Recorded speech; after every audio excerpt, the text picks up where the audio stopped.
The Trojans are in mock game week, and more starters are starting to rise to the surface.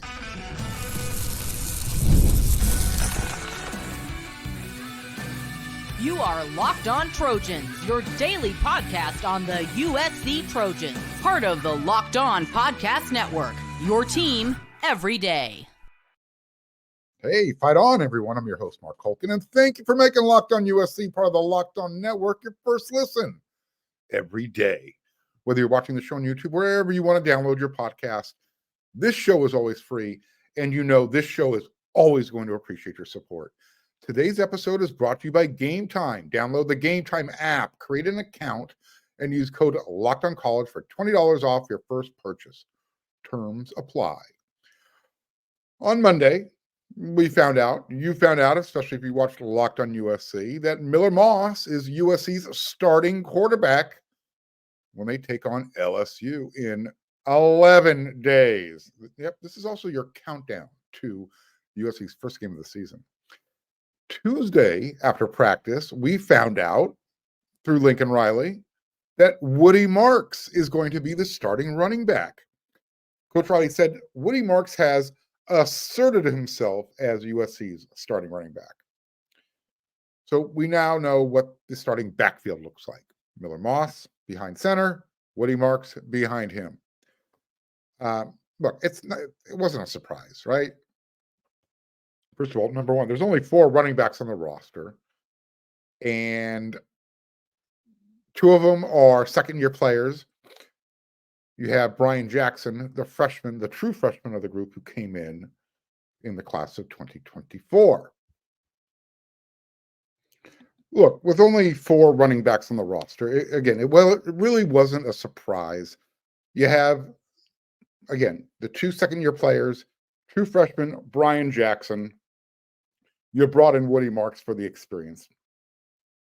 Coach Riley also said that, Quentin Joyner, who started to show some real flashes last year, he's certainly firmly in the mix. And he could also see a scenario where Amarian Peterson and Brian Jackson contribute, finger quotes, majorly. What I found interesting is that when Riley described Woody Marks earning the starting role is he said he asserted himself, which is another way, as far as I'm concerned, saying he came in and he took the position, which, you know what, that's what you want. You want somebody to really separate himself from the rest of the group. But again, I think his experience, game experience, had a lot to do with it. Don't forget, he came to USC from Mississippi State, a Mike Leach system. So that transition into Riley's offense was going to be pretty seamless, very easy for him to do. Woody talked about how he earned the quarterback's trust, especially coming out of the backfield, catching the ball. Very important. Woody was also not bashful about talking about those skills. He's a very confident young man, and he should be. He left Mississippi State with the most receiving receptions from a running back in school history. So he's pretty confident in his abilities catching the ball out of the backfield. One thing he also made very clear when we spoke to him after practice, pass protection, very important. He talked about how the running backs focus on that skill, and how it's also been his biggest thing, the biggest thing that he's emphasized for his own game to grow since he's arrived at USC. When you listen to him talk, and what I really picked up on when he was, discussing how fall camp's been going, his role, yada, yada, yada, is his analytical approach to the game. He talked about his handwork with regards to pass protection and communicating with the linebackers and the offensive line. Basically, he was saying they discuss what everyone sees, what's going on. Which hole, was seen. Did he hit the right hole? Was the timing right? When he's talking to the defense, what did they see? He's humble enough to ask the linebacker who might have beat him on that particular repetition, what did you see? Was I too far inside? In pass protection, how did you beat my hands? That's the type of stuff that he's having discussions with his teammates. After every single play, he's conversing with the offensive line, whether it's a pass play, a run play, even if he's not in on the repetition. That's what I found really cool. He's constantly keeping himself involved, even if he's not part of the play. He tells the offensive line what the defense told him. That's all part of that obnoxious communication that Coach Lynn spoke about when he took over at USC on the taking over the defense. You kind of all see it coming together. You've heard the defensive players talking about. Now you hear the running backs. Woody Marks talking about how both units, one side of the ball, the other side of the ball, who typically don't coexist with each other, how they're coexisting with each other, how everybody feels a part of the team. Jacoby Covington brought that up last week when we spoke with him. So what Woody Marks is basically doing is, by everybody talking, that's how they're learning. All right, I did this, I saw this, you did that, you saw that. Let's make sure everyone's on the same page. I have a feeling this team's going to be really good this year. I don't think you're going to see a lot of those issues that we saw on the field last year. It's me knocking on wood. He also talked about his relationship with running back coach Anthony Jones Jr. That was part of the discussion. And I'm paraphrasing here. When he was talking about Coach Jones and his teammates, he said, everything is 110 miles per hour. Everybody is going 110 miles per hour. I have when you're done making a Locked On USC your first listen, head on over to wearesc.com. We've got the full video interview for you up over there. Something else that Woody has done since he's arrived on campus, he started to take some of those younger guys under his wings, the Amarian Petersons, the Quentin Joyners, the Brian Jacksons. And, he said he's just reminding him every day, you got to come to work, come ready to work. Don't ever take a day off. That's the approach that they need to be taking. And not only did he have high praise for both Quentin and Amarian, I specifically asked him about Brian Jackson, number 21. Because when I watch him, you see that Lendale White type of running back. Big, powerful. So this is what Woody had to say about the true freshman, Brian Jackson. He's got a bright future, especially in this offense. This offense is bound to have running back success. The school is bound to have running back success. I think he made a great choice coming to USC. The place speaks for itself when it comes to running backs. Some great, phenomenal running backs have come through here. And the route he is on, Brian, he's going to have a great future. He talked about why, the other thing that Woody also talked about is why he doesn't like to wear gloves. I don't know if you noticed that, but when he's back there on special teams, he's not wearing gloves. He said he likes to trust his hands, and sometimes his hands get sweaty, and so when the defenders are chasing him, they might grab it. They'll grab at anything, and if they grab his hand, his hand is sweaty, the gloves come off, and he doesn't want. He said this: "I don't wear gloves because I don't want to go chase him down. I don't wear gloves."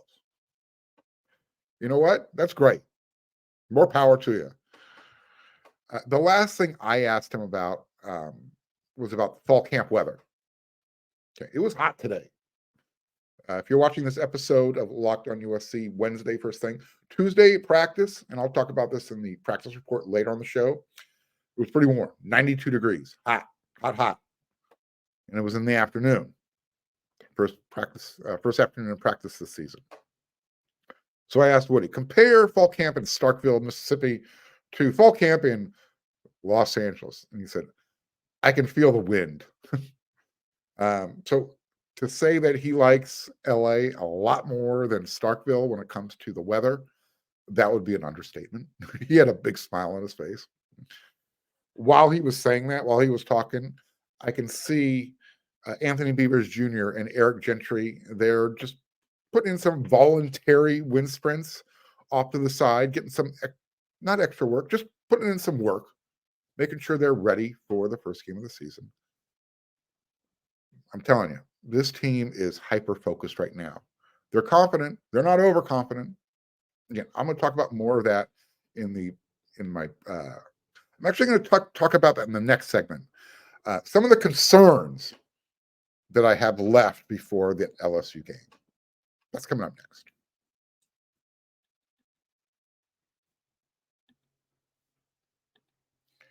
When was the last time you went to a concert, comedy show, any live event that's not USC related? Game Time has a new feature called Game Time Picks, and it makes getting tickets to your favorite live event even easier.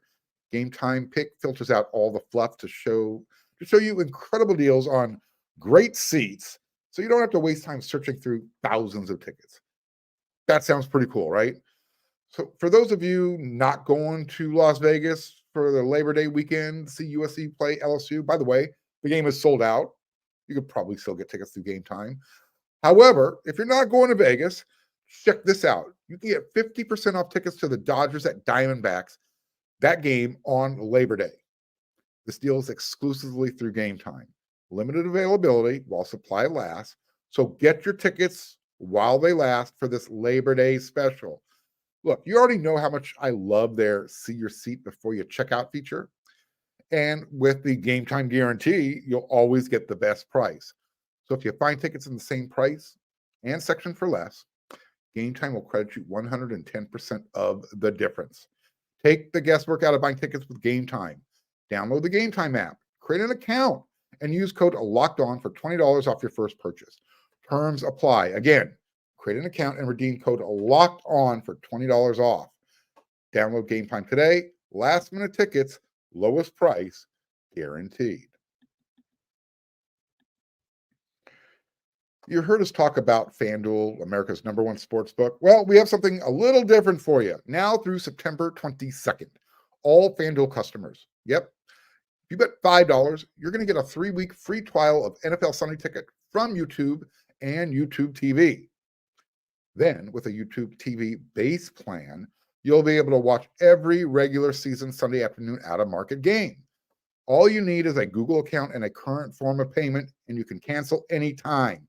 Just visit FanDuel.com/LockedOn to download America's #1 sportsbook.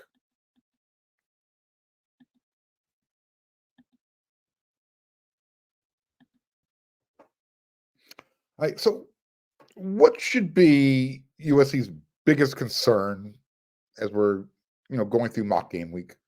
Like I said, we're days away, 11 days away from USC versus LSU in Las Vegas. So what should USC's biggest concern be? I think entering fall camp, all the eyes, were focused on the Trojans defense. For good reason, right? And since we always want, our defense's foundation to be strong in the trenches, the defensive line was the key. That was probably the primary concern. Concern 1A, right?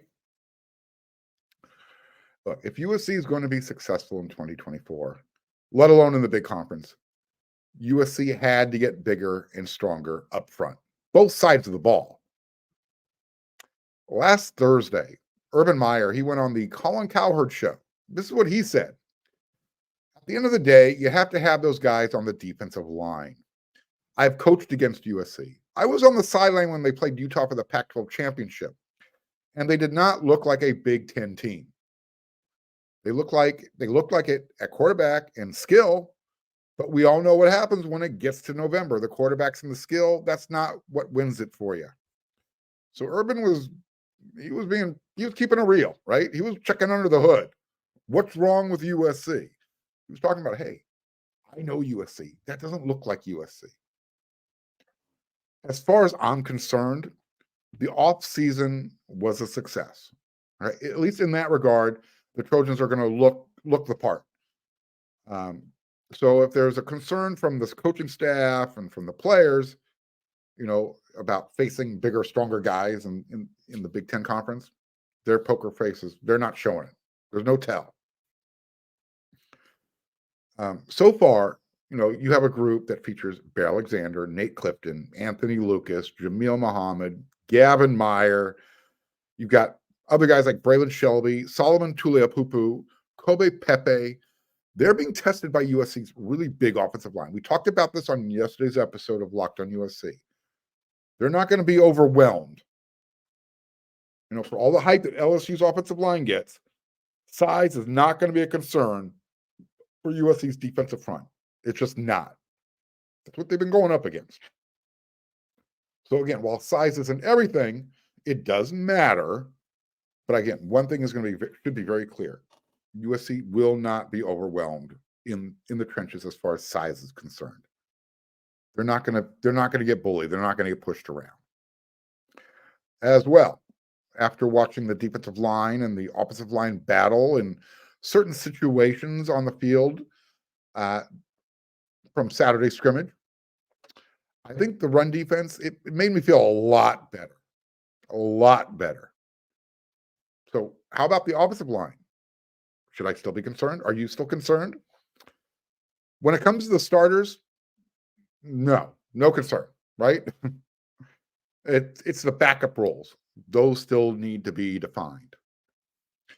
Look, there's a lot of positive about USC's starting offensive line, beginning with their size. Again, just to remind everybody who did not see yesterday's episode, this is why you want to become an everydayer. USC's presumptive starters on the offensive line, they're going to tilt the scales and weigh a combined 605 to 610 pounds, 1,605 to 1,610 pounds. You got 6'7" Elijah Page at left tackle, 6'6" left guard Emmanuel Prignon, 6'5" center Jonah Monheim, 6'4" right guard. It's either going to be Alani Noah or Amos Talalele, maybe Gino Quinones, and then you got 6'5" right tackle Mason Murphy. I just mentioned the right guard spot. Coach Riley said the starting right guard spot is still not quite decided.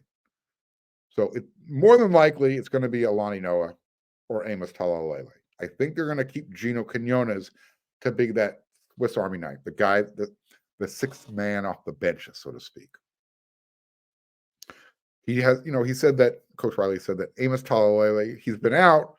Alani Noah has done a nice job, and Gino is starting to truly get healthy now after he had that season-ending injury last year.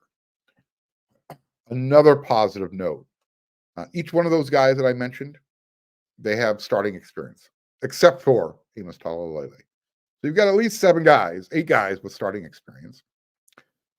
For me, there are 2 concerns when it comes to USC's offensive line. Maybe you agree with me, maybe you disagree. Number 1, can they play physically in the run game? And their depth. They're going to need it when it becomes necessary, because it's going to become necessary. Happens every year. You're not going to lose an offensive lineman for a game or for the year, but guys get hurt. Someone's going to have to step in on an occasion. So despite having the guys on the roster who look like they should be first off the bus, the biggest question for me remains, can USC play smash mouth football in the run game? You've heard me use Coach Riley's quote in the past. I'm going to use it again here because Coach Riley believes they can. He feels that the team has the mass up front to do this. I do think we're going to have the ability right now to move more people off the ball than we have in the first 2 years. We've got a little bit more mass and a little bit more girth. We're starting to look more like the offensive line at USC ought to look like. I think that's very exciting. So he and Urban Meyer kind of on the same page. Maybe he heard the words from Urban Meyer and said, hey, I don't want other people talking about us like that. And when it comes to pass protection for the offensive line, and is that going to be a concern? Protecting Miller Moss, I think, is going to be a lot easier than protecting someone like Caleb Williams, who was running around back there at quarterback. For one, they don't have to worry about Moss trying to imitate imitate Caleb's style. Miller isn't going to be the guy who's going to try and extend plays for 5, 6, 7 seconds. He's not going to call his own play. And he's also not going to make those 300-pound guys stay in a three-point stance for 20-plus seconds. We saw a lot of that last year. The larger concern is who is behind the offensive line starters. That's the primary concern. So you got, can the offensive line in general be physical up front in the run game? And who are the backups? That's what they got to get figured out. Gino Quinones, Amos Talalele, they're competing for the interior spots. So those two give Josh Henson a couple of versatile pieces. They can probably play either side of center. We know Gino can also play center. You've got preferred walk-on Killian O'Connor. He's probably the most stable backup right now. He's going to be backing up Jonah Monheim at center. A good, viable solution right there. But what about the tackle spots? USC's got the size. You've seen Tobias Raymond. He's huge. He's in his second year. He's backing up Mason Murphy on the right side. He could probably play left tackle as well. It's that left side, though, where I think those roles are still really undefined. You have Micah Benuelos. You've got Jonah Tauanu. You like their natural skill sets, both at tackle and guard. One of them's a redshirt freshman, Micah. He missed last year. He's healthy now. Jonah's a true freshman. But neither one of those guys have any type of game experience. One other area of concern. Doesn't have really to do with the position. More, again, a team in general. You can't fake confidence. I've talked about it. This team is walking around. It's probably not a coincidence. However, ever since Antonlynn took over and the USC's defensive coaching staff took over, the team in general, their confidence level has exploded, probably as much as everyone's chest size, referring to how much bigger everybody looks. When you hang out around the practice field and you watch the team, you can see where they physically develop. That pops out. You can't miss it. But you also get a sense of which ones are becoming, vocal leaders. In many cases, like Jacoby Lane, you can see them both. Not only has his body developed, but he's developed that vocal leadership, those vocal leadership qualities as well. I'm picking him out because you can always tell when Jacoby's in the room, even when you can't see him. One of the loudest guys out there. He's having a really good time. He's getting the team pumped up. This team, the guys themselves, they're not talking a big game. They're not coming in overconfident, but there is a vibe of poise. There's definitely an atmosphere of trust. They have a look of confidence. So my concern is what happens when they get hit on the chin? The first time they get punched in the mouth, how confident will they react? That's what we're waiting to see. That's what we're going to find out when they play LSU. It's not that far away. It's coming up. You know what else is coming up? My practice report from Tuesday. Stick around.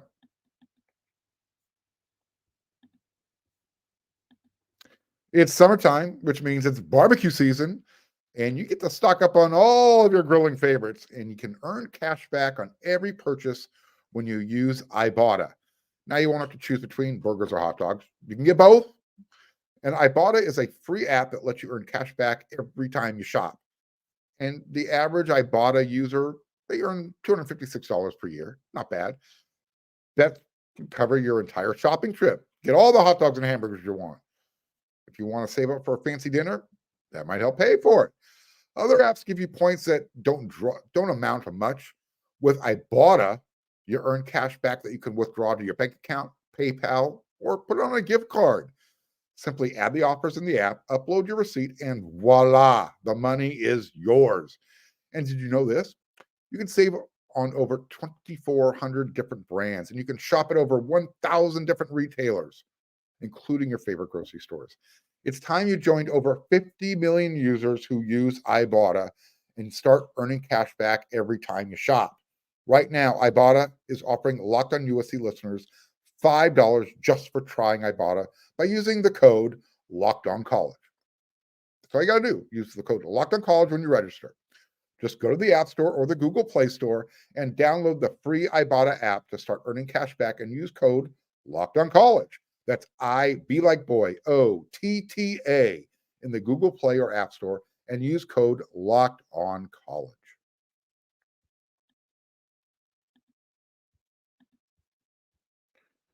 All right, I'm going to give you my Tuesday practice report from mock game week. It's going to be short. It's going to be sweet because USC's practice that was available to the media was also very short, very sweet.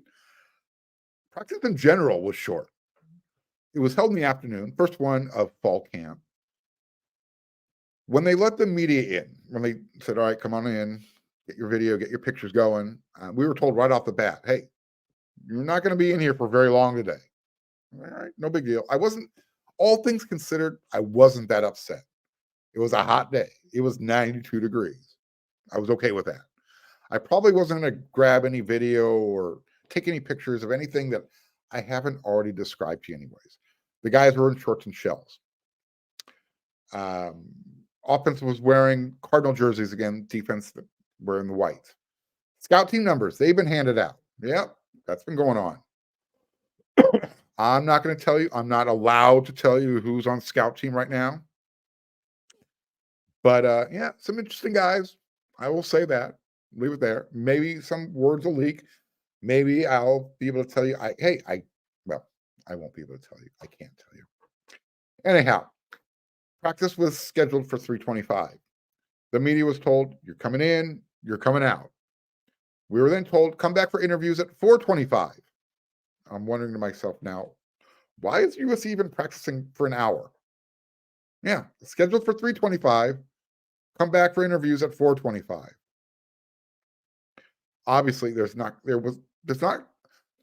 lot for me to observe and to report back to you about. Nevertheless, I still got some notes. Make sure I go over it. So we were told to come back at 4:25. It's 5 o'clock, and the media is still standing outside the gates waiting to come back inside practice. It wasn't, yeah, it was warm, a little frustrating. But what made it kind of cool is all of a sudden you hear the old Monday Night Football intro music. It was playing over the loudspeakers for some reason.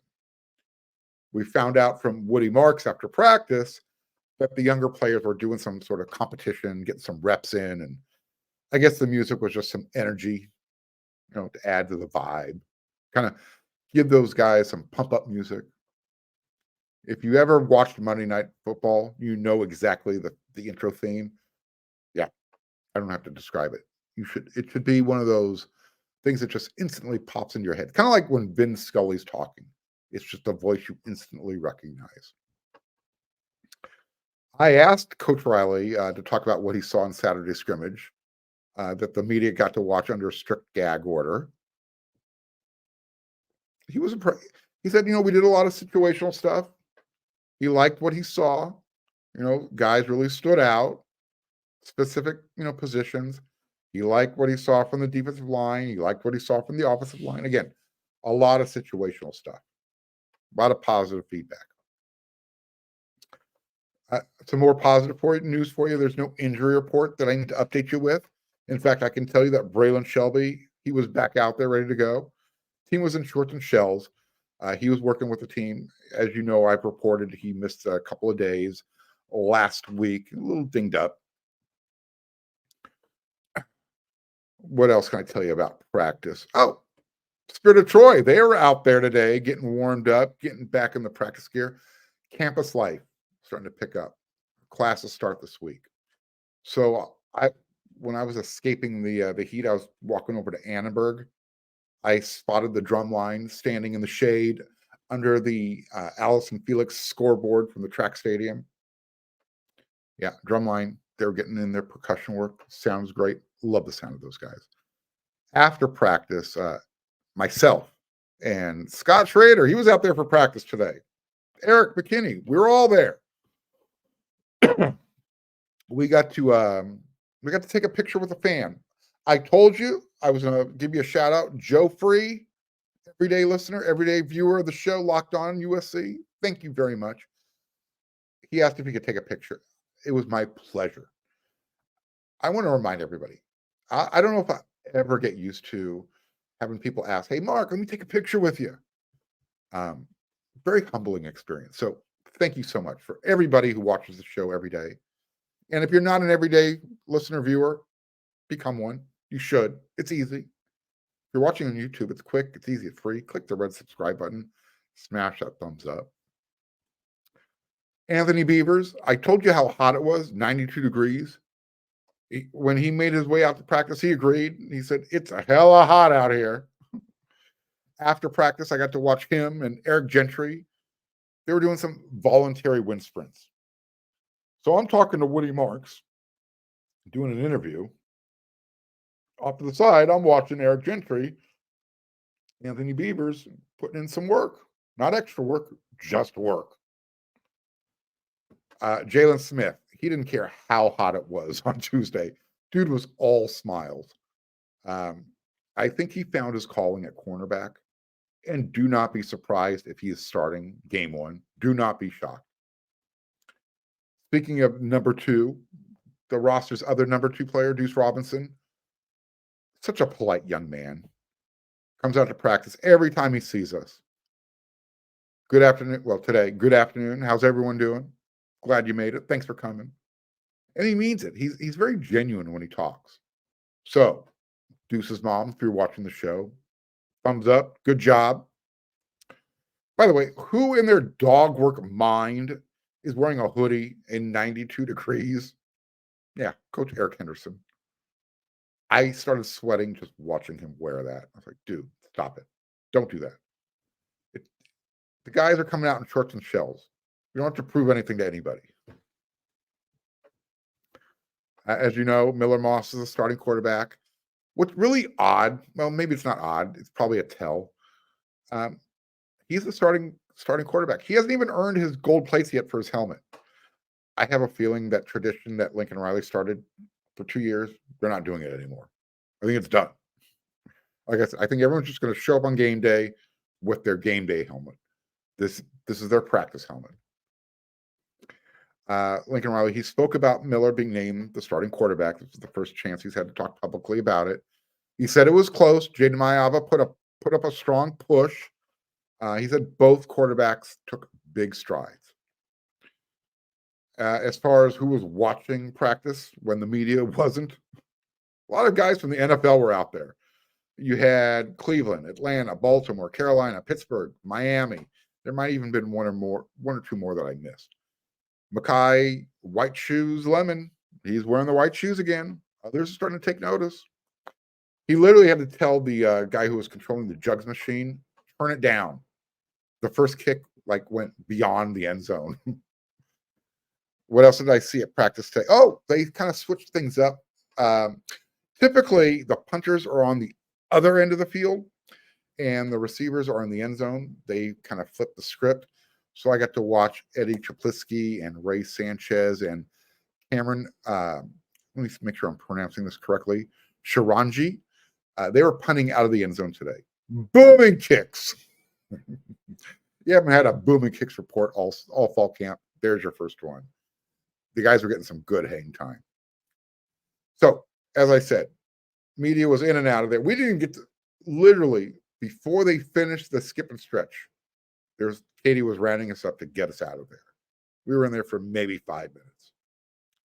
Wednesday's practice is supposed to start at 2:55, and we're told we'll have longer access. We'll find out.